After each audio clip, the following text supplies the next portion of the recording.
Welcome, everyone. My name is Lindsay. I am with the United Church of Canada Foundation as Communications Associate. I'm going to go ahead and begin with our land acknowledgement, and I recognize that everyone is joining from different lands today. I'm joining from the traditional lands of the Anishinaabe and Haudenosaunee peoples protected by the Dish with One Spoon Wampum Agreement. I move forward today with gratitude for stewardship and recognition of the ongoing presence of First Nations, Métis, and Inuit communities.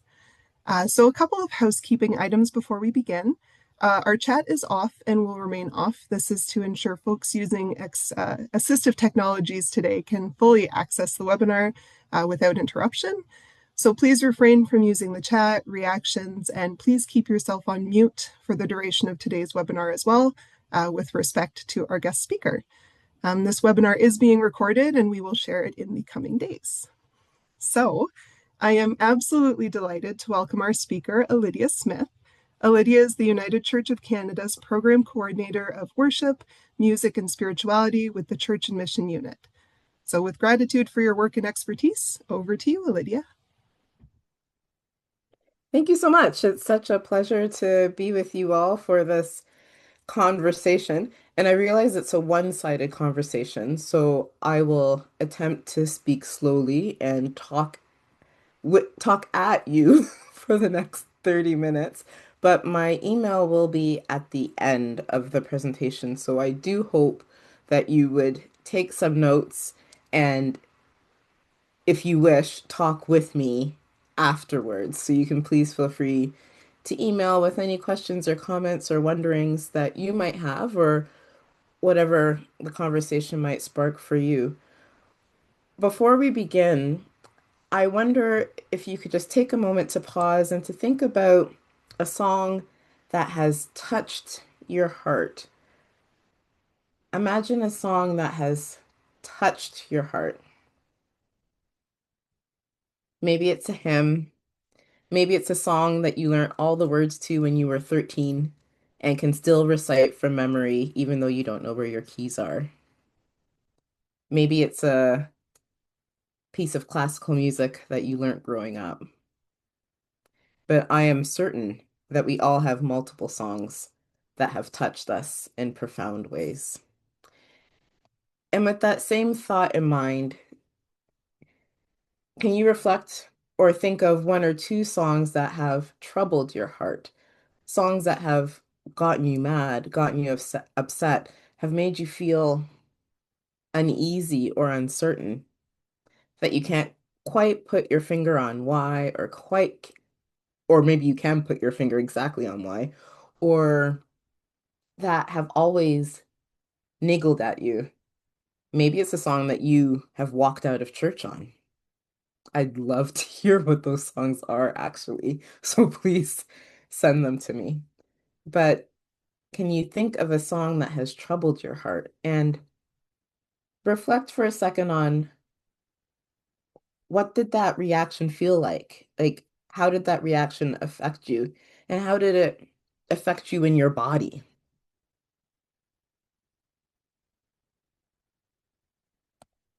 And then when we think of songs like this, songs that have such a powerful pull on us, I'd also like you to think on how these songs have shaped you. How have they formed you into the person that you are right now? How do they form you when you are in a worshiping community? How do they form you when you're at the checkout line at the grocery store, or when you randomly encounter this song out in the wild? How has this song shaped you? I know it's safe to use an example of songs because music, in many ways, and for many of us, is ubiquitous. Like, it's everywhere. It's a part of our environment. And I think we all know that music is powerful, that there is a deep power in song. So much so, of course, that it can affect us, that it can have visceral reactions within us, that there are songs that I hear and I just have to dance to, or there are songs that I hear that actually just like make me cringe or freeze, or songs that can bring a tear to my eye or a warmth to my heart. Songs are powerful, and we know this. And because songs are powerful, it's not just because songs are powerful, but the power of song is really what motivates and inspires and empowers me to advocate for faithful congregational singing. I want to share my home congregation with you. This church has closed. It closed in 2012, 2011. I can't remember, but this is my home congregation. It's Centennial Rouge United Church on Williams Treaty in Scarborough, where I'm at in Toronto. I joined this church in 1999. I was on my way to the Baptist church. What you can't see in this picture is that this church used to be on farmland. The city has kind of grown around it. This church used to be a rural church. It has no running water in it. It doesn't have a bathroom in it. And behind it is a bus stop for the Ellesmere bus. And I was waiting at the bus stop behind the church to go to the Baptist church up the road.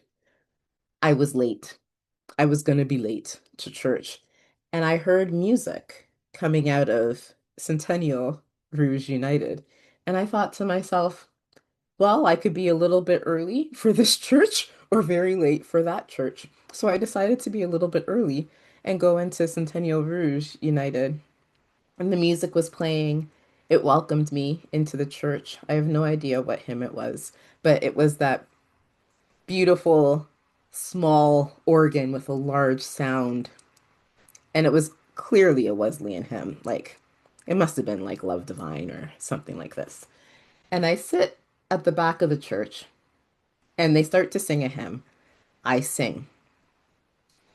Someone at the back of the church says, just move up a little bit. So I'm like, okay. I move up a little bit. They sing another hymn. I sing. Then somebody comes up to me and says, just go up there. And I'm like, what are you talking about? And they're like, just go to the choir. And I'm like, I don't know what to do. I'm not going into the choir. They're just like, just go to the choir. So then I go up into the choir and I'm like, what do I do? And they're like, just sing. Just sing. So then I sang. And I sang with the choir for the rest of the service.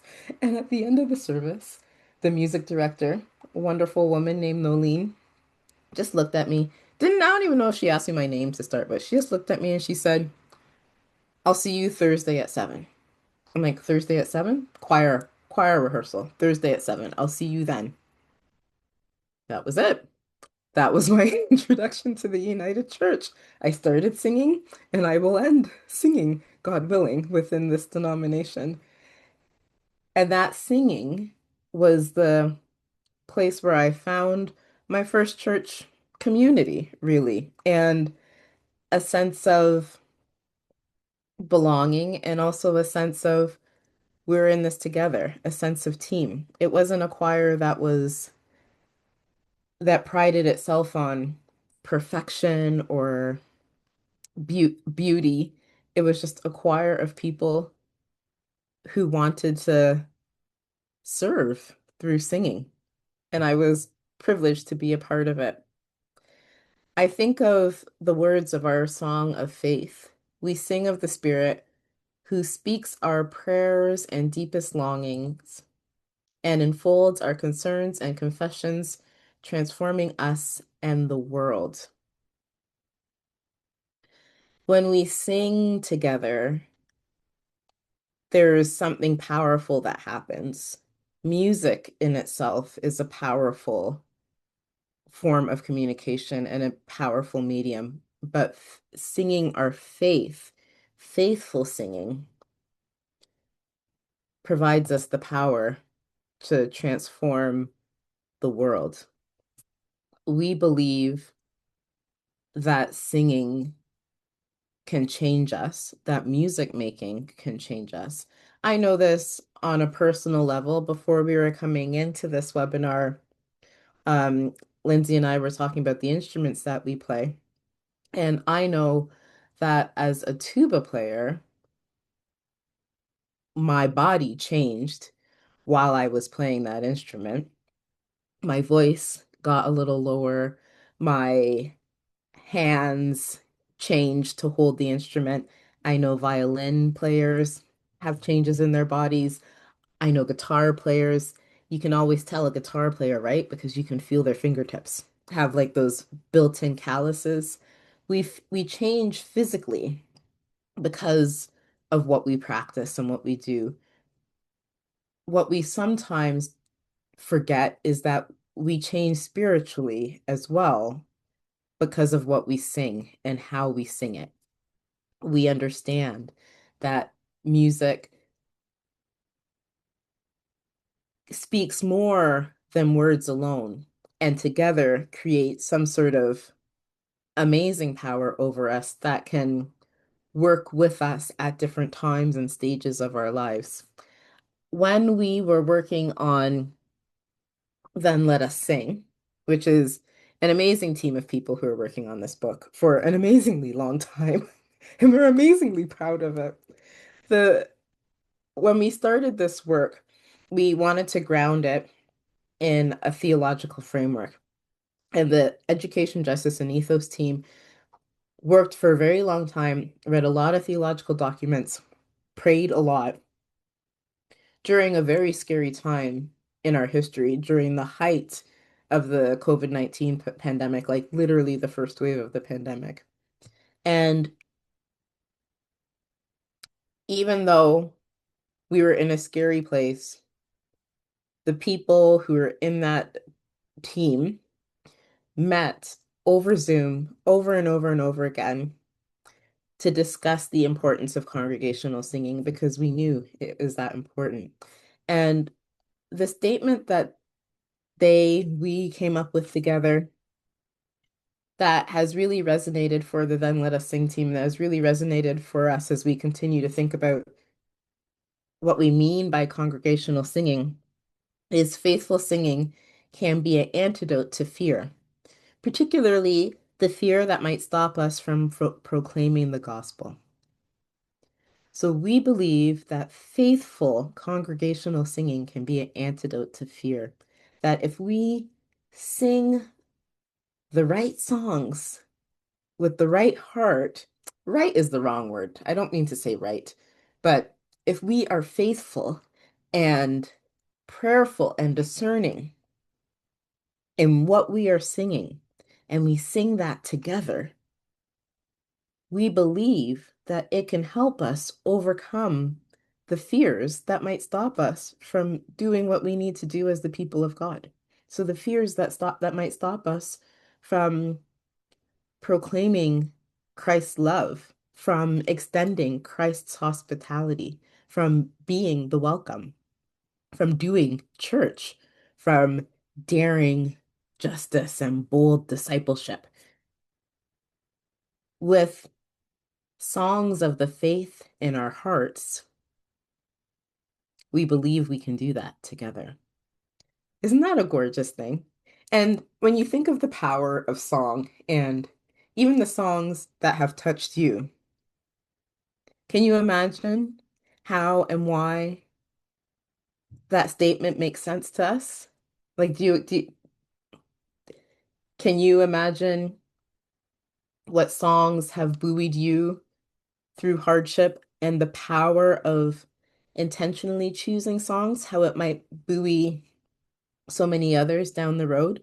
When we're thinking of faithful singing, we're not just thinking of what we are singing now, we're thinking of the other quote from the Education and Justice Committee, what we will sing when we sing a new song. We're thinking of what the folks 100 years from now will be singing. And because of that, when we look at faithful congregational singing, we also look at, okay, what songs do we need to sunset and gently retire because they no longer match our ethos or they no longer help us to imagine the world we are becoming, help us to broaden our expansion or expand our understanding, our imagination, expand our hope for a better world, a world where the gospel is lived out. I mean, singing is core expression of our faith, and art and music is one of those ways where we articulate and feel what we are hoping to achieve. Like it's hope food. It is soul food, but it's these are things that nourish us, and these are things that create, I don't want to say meaning, but like the love and the why of things. The We don't fight for justice unless we love what we're fighting for. And we are reminded of that love in music and how it's expressed. So when I speak of faithful singing, I think I've kind of explained in a very Alydia, woo, large way what I think that means in terms of like powerful singing and feeling. But I do have like four practicalities when I'm looking at what I think faithful song is and faithful singing is. What does that actually look like and what does that actually mean for me? The first thing it means for me is that a faithful song is justice seeking. I think of that beautiful Psalm, what is it? 121. Oh, I wish we weren't muted so someone could just tell me the right psalm. By the rivers of Babylon. By the rivers of Babylon. In that hymn, they carry us away in captivity, require from us a song. But how can we sing the Lord's song in a strange land? Sometimes when we do music and we do song, we don't do it faithfully when we are requiring folks to perform for us, to sing sing us some of the songs of Zion for my entertainment, for my edifice, not because we are in the struggle together, but because I'm looking for something new. I'm looking for a little spice or excitement. I'm looking for some entertainment. We have done that a lot as a church. It is wrong. And as a church and as a people, we have also many times needed to sing for our own justice seeking, needed to find words and language to communicate that there is hope, to communicate that we shall overcome, to communicate that we are loved and beloved and cherished. And when we faithfully sing, it means that we are doing justice seeking in our singing. So we are trying to sing from a place of solidarity, sing from a place of understanding, sing from not a place of spectacle or not a place of misappropriation. Within Then Let Us Sing, and within a lot of the work that we've been doing with the new hymnal and the work of congregational singing, all of which is through volunteers and the work of foundation and the work of mission and service. A lot of that justice seeking work that we have been doing is to ensure that we're providing churches with tools to faithfully sing justice. Some of that might look like, and I don't have time to go into it now because I only have 10 minutes left and I still have three more points. But some of the things that we're looking at within the justice seeking is things like copyright justice. How do we make sure that people are respected and paid for the work that they do, that we are not exploiting? folks. Part of it has to do with singing justly, which is some work that EGE did with the help of Becca Whitlaw, who is also a member of EGE. How do we sing justly? So how do we sing in a way that is reciprocal, that builds community, that celebrates diversity rather than spectalizing? I'm trying to say make a spectacle of, but or exploit. So faithful singing is justice seeking. Faithful singing also is faith formation. Augustine is quoted with saying it. I don't think we know if Augustine said it or not, but that's okay. That singing is praying twice. We know that a lot of our early church fathers within the Western tradition of the church understood the power of music, so much so that they thought that music would always over oversert the words, which is probably why I remember I had a professor in theological school who also said a congregation will believe any sort of heresy as long as it rhymes, which is probably why we all often think of God as above, because it rhymes with love. And one of the foundations of our faith is God is love. So it makes sense, these rhyming couplets. We want songs that will help build us in the faith, but that also means that we need to be intentional about it, right? Like we want to look at the theology of the faith of the songs that we're singing, because even if we don't think much of it when we're singing it, we think much of it as it replays in our minds at different points in in our lives. We think much of it as it connects with other pieces of things that are happening. So, for instance, there's often a debate around light and dark imagery in music, and that could be a whole other 2-day conversation. I don't even think I could do it in half an hour. But if you think about how, if you sing something over and over again, how much that gets ingrained into your psyche, how easy it is for you to remember it. So I sing about darkness and then I see all these images about darkness, it feeds into a narrative. So in faithful singing, what narrative are we deciding or choosing to feed into? Knowing that the songs that we sing help to articulate for us our faith and help particularly in times when we cannot find the words.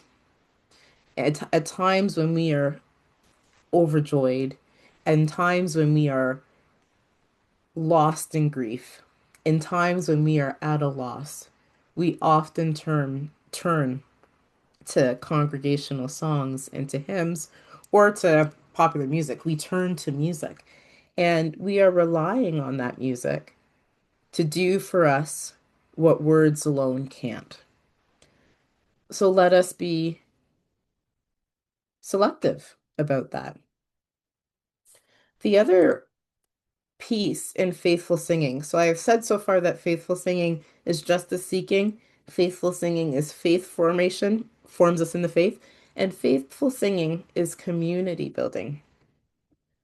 When we think of singing, singing together is already a community event. It's like being in a band, it's like being in any sports team. We need to work together, we need to do it together.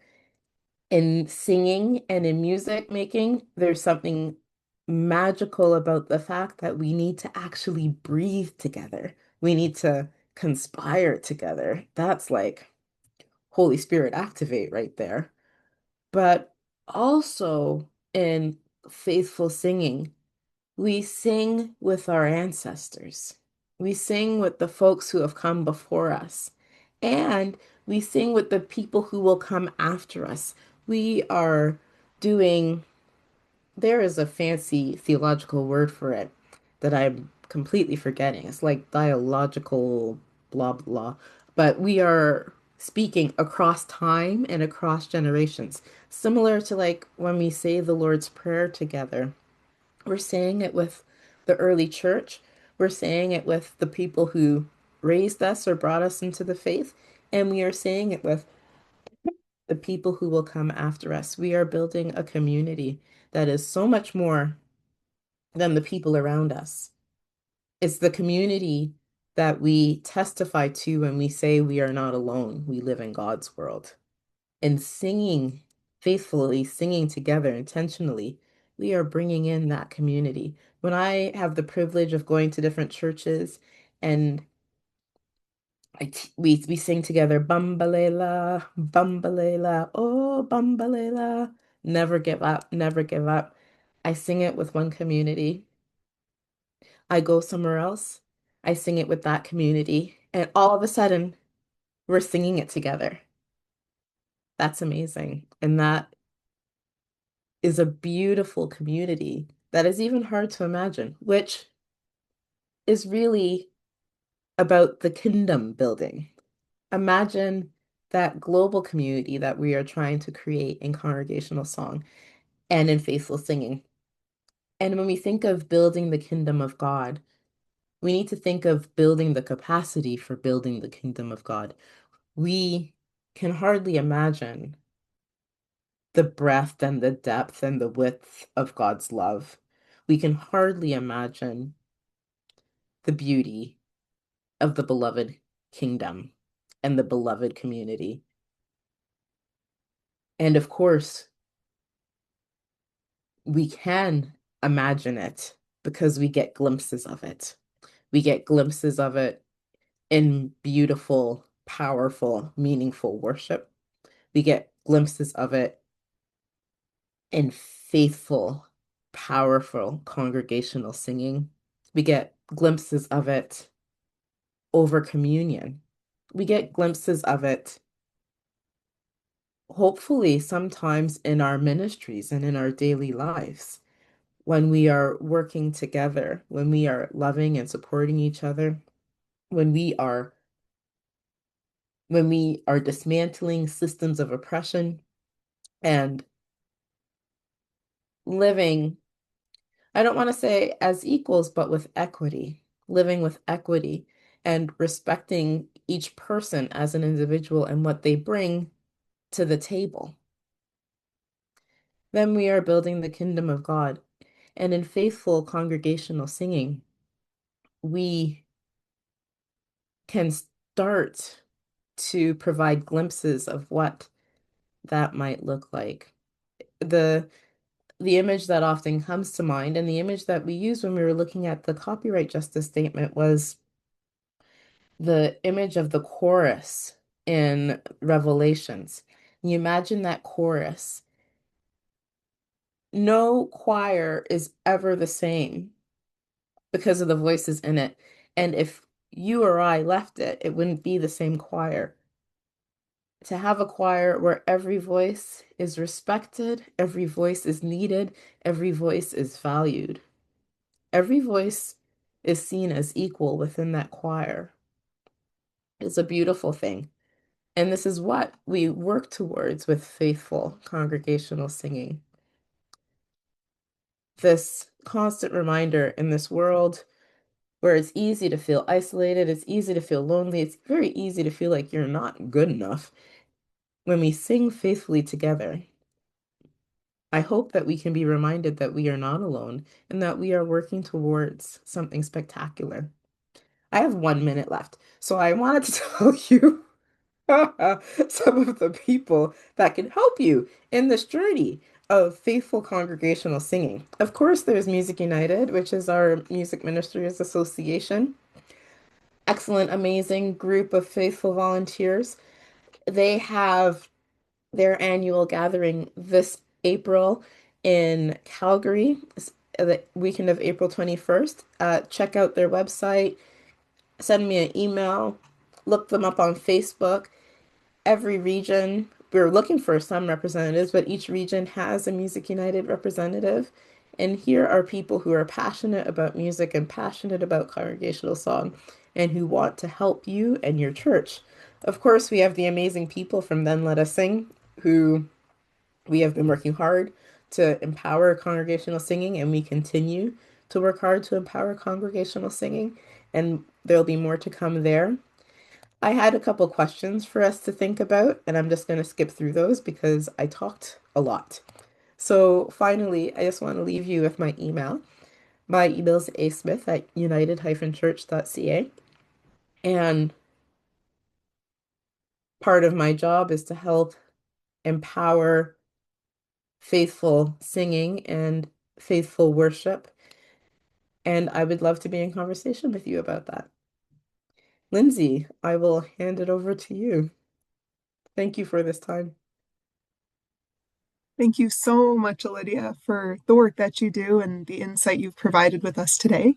When the recording is posted, I'll be sure to include your email and any resources that you'd like included in that as well. And thank you, everyone, for joining today's Coffee with webinar, and we'll see you next time. Thank you.